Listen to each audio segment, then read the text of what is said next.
Oh no, the sun is leaving my sign of Leo. Is that good or bad? Yes, all good things must come to an end. But the good news is that it's leaving Leo and going into Virgo. So for Leo, that means it's going from their first house of their physical being into their second house of money. And normally, that coincides with making more money, gaining more money. So from Sunday forward, that's what you want to focus on. But between now and Sunday, you want to finish up the projects you've been working on for the last 3 or 4 weeks or so and bring them to a conclusion rather than spending a lot of energy trying to make something new happen because there's no energy to do that right away. Okay, gotcha. So, but making more money is in Leo's future, something that you want to look forward to. Yabba dabba do. For Virgo, Leo is the end of their solar year, so they're trying to heal, they're trying to recover, they're trying to catch their breath, they're just taking a step back, because when the sun enters their sign on Sunday, then it's their turn to step into the spotlight and start to work on personal matters and professional matters. So for Libras, it's finishing up a long-standing hope, wish, goal, or objective. And again, for Libra,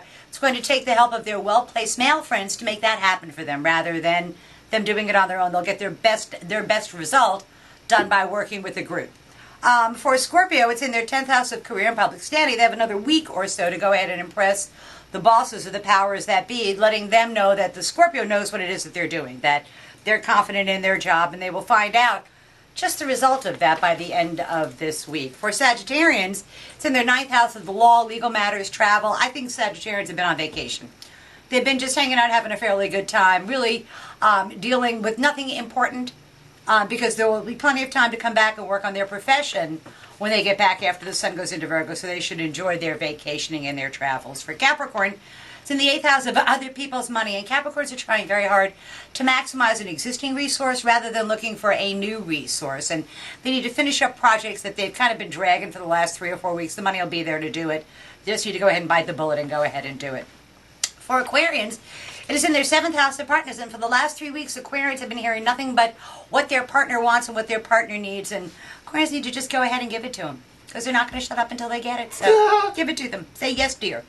For Pisces, it's in their 6th house of work and responsibilities. Pisces are finding that their job is changing, not where they do their job, but the structure around which they do their job, and by the end of the week, some obstacle that had been in their path should get out of their way, and they'll have a really clear path to go ahead and put their money where their mouth is, as the people are going to say, okay, let's see what you can do. For Aries, it's in their 5th house of let's have fun. Amusements, pleasures, sports, entertainment, love. All of those things are on the Aries agenda. They're not going to come back to work until probably, actually, the beginning of next month. I'd love to tell you it's going to be Sunday, but truth is they're probably going to continue having a good time, because that's really what Aries is interested in. For Tauruses, it's finishing up in their 4th house of home. And Tauruses have tried very hard to stabilize their home and their foundations, to get a routine there that they can work with, because the pace of their life is about to pick up as creative ventures take a whole new life of its own. So Tauruses really need to make sure that everything is in order at home so they can go ahead and direct their energy outward starting on Sunday.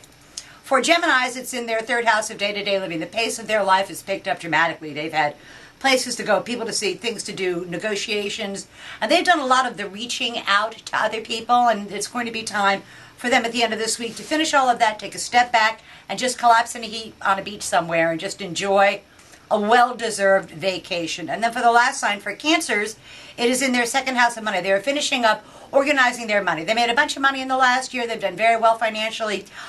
They're going to try, and whatever it is, there's the final push towards making more money, and they should get a fairly good opportunity to do that. And they'll have the ability to negotiate very favorable terms for themselves as the week goes on. So that's tomorrow's news today for the 12 signs of the zodiac. Sounds pretty good. We'll see you next week. Always a pleasure.